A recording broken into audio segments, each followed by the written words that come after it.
Doctorow's first law. Anytime someone puts a lock on something that belongs to you and won't give you the key, that lock isn't there for your benefit. On the coining of laws. I gave a speech to a bunch of publishers at the O'Reilly Tools of Change for Publishing conference in New York in 2009. And halfway through I said, I'm not often certain about something, but I'm certain of this. I'm so certain of it that I'm willing to call it Doctorows Law. Everyone laughed. Later, I mentioned this casually to my agent, Russ Galen. I like to repeat my laugh lines until they're worn rather thin, I'm afraid. It's a habit I inherited from my grandfather, who liked to grind away his jokes to micron thickness. Russ sat up very straight and said, No, you must have 3 laws. Russ represented Arthur C. Clarke through much of his career and continues to represent Clarke's estate.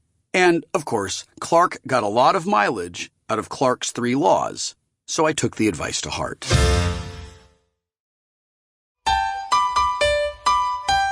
Chapter 1.0. Every grand theory has to start somewhere. Ascribe some first cause to all that comes after. It's a bit of an artificial exercise. But of course, everything complicated has complicated causes. But you need to start somewhere. I'm going to start with the World Intellectual Property Organization. Founded in 1967 as a successor to the Bureau International Réuni pour la Protection de la Propriété Intellectuelle, the BIRPI, then just shy of its 75th birthday, WIPO was later subsumed into the United Nations as a specialized agency. WIPO writes the world's major copyright treaties, with 2 recent and important exceptions, ACTA and TPP. I'll get to that later. And in that regard, it has the same relationship to stupid copyright laws that Mordor has to evil in Middle-earth. It is the origin, the prime mover. In 1996, WIPO approved the WIPO Copyright Treaty, or the WCT, and its cousin, the WIPO Performers and Phonograms Treaty, WPPT. Collectively, they are called the Internet Treaties by international copyright wonks. And if you want to understand the market for creative works on the Internet, the market for movies, books, songs, and anything else that can be sold digitally, you have to understand something about these treaties.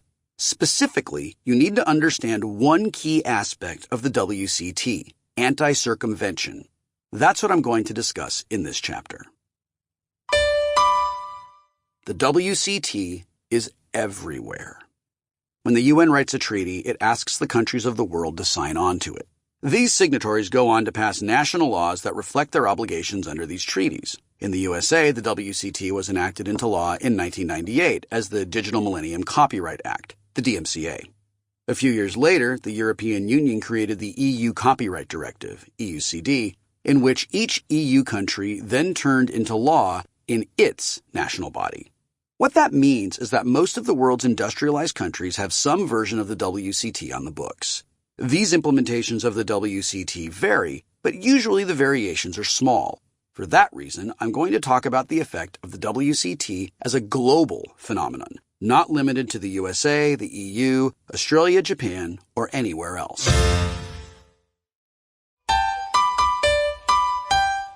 Chapter 1.1. Anticircumvention Explained. What the hell is anti-circumvention? Loosely speaking, it's a law against circumventing, getting around, a digital lock. Pretty much everyone in the world has experienced a digital lock. Ever tried to fast forward through the anti-piracy warning at the start of a DVD and gotten an action not allowed message? That's a digital lock. In order to legally allow you to descramble the movie on your DVD, your DVD player manufacturer has to sign a licensing agreement that says, I promise I will design my player so that users can't skip anti-piracy warnings. It's not hard to make a DVD player that ignores this requirement. DVD encryption was first broken 15 years ago, and there are now tons of software-based DVD players, like Handbrake, that can play back any part of a DVD at any speed, no matter what region it's from. DVDs contain a region code meant to prevent discs from being bought in one part of the world and played in another. These players also let you save DVDs to your hard drive, copy them to your tablet or phone, and back them up to your home media server. Curiously, there's no copyright law that says it's illegal to skip piracy warnings. There is a law, the DMCA in the US, that says it's illegal to descramble a movie without permission. And this is what makes anti-circumvention so pernicious.